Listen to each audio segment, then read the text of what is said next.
Welcome to the part 2 of the Angular interview series, and the last question we was discussed about the difference between constructor and ng on init. As you can see the code, we have the constructor where we have injected the activated route object, and then from on init we are using the route object to get the URI or the query string parameter inside ng on init. So this will be one more question, that how you can read the query string from Angular application. You can use inject activated route, and then you can read the same using the route.params.subscribe method, and you can read the param. So there is one method, and one more is a snapshot. So snapshot normally we don't use, but we use this technique. So if you were using this this .route.param.subscribe inside constructor, it will throw error. It won't be possible. Like at the time of constructor, the value of this param.subscribe would be 0, would be null. So that's what you need to run, write the code inside ng on init.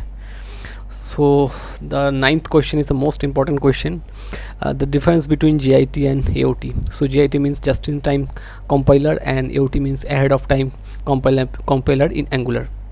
So while we are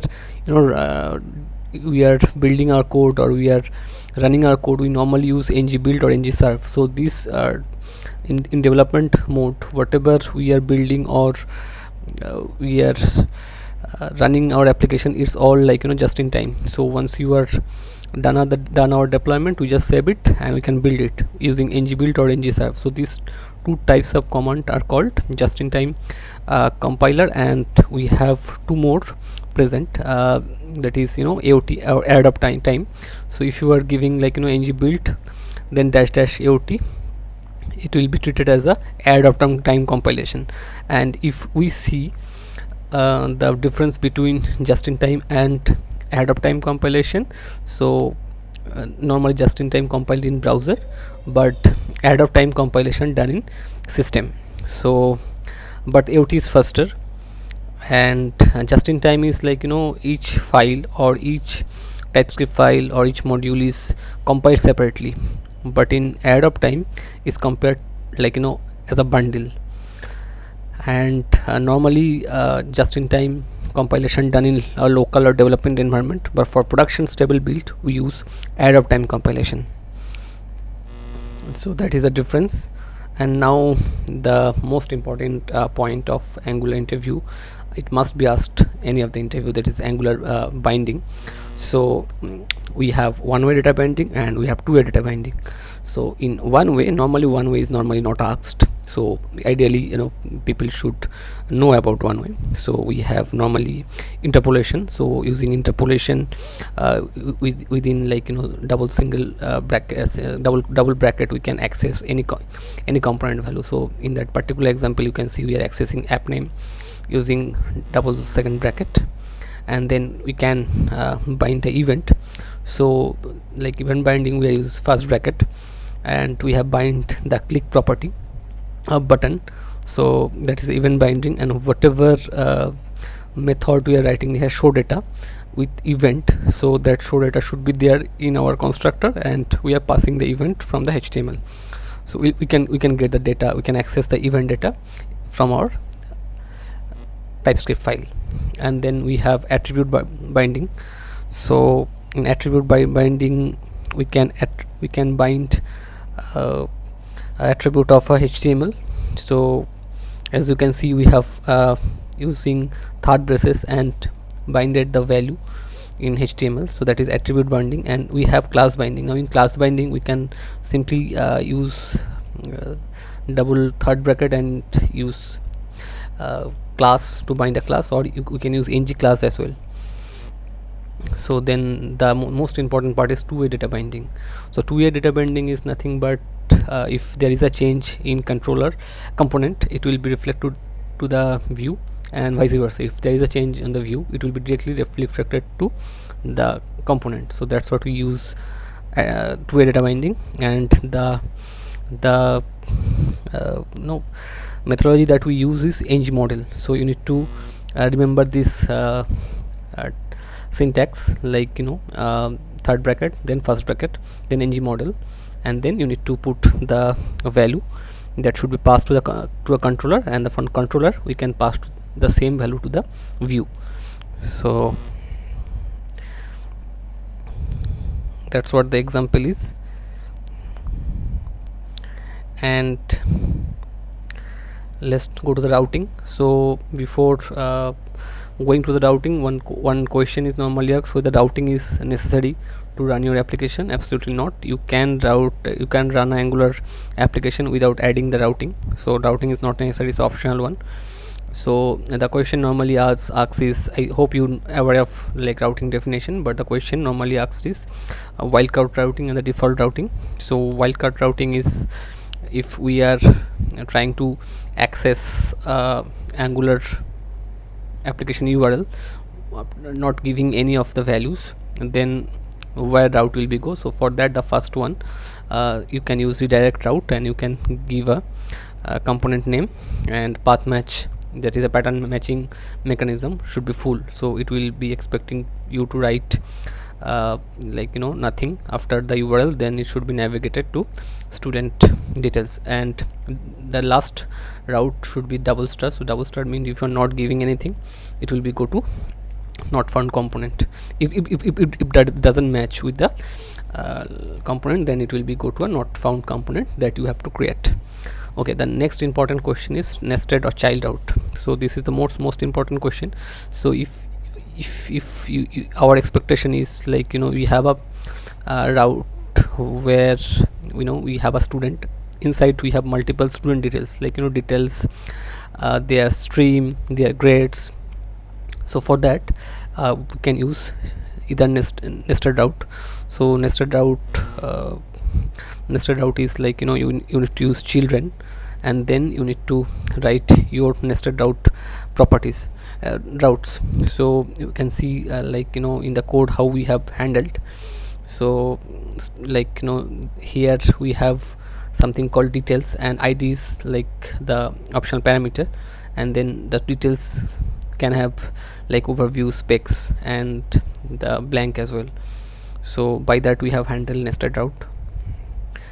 And the next question is lazy or eager loading. So both questions are important. Like the asked question, interviewer will be asked what is the difference between a lazy and eager loading, and how you handle basically lazy loading in Angular.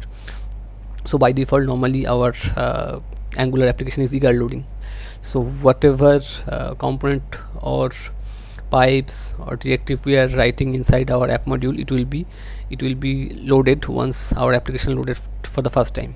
So the problem is if our application is big, it will take a lot of time for initially load the first page. So normally for that, to avoid those kind of scenarios, situations, we normally use lazy loading, where we create multiple modules and we do not load at the first time, we load on demand. So that is basically lazy loading. So you can see the definitions from here. And we have one more option, one more question, like preloading. Normally it's not asked, so you can go through. Normally preloading, we use for route to load some data.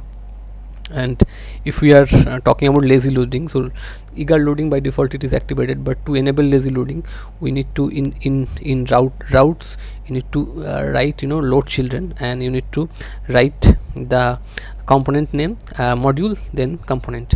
So you can see the syntax. With load children property, we can lazily load the dependent module based on our on demand. And the structural directive.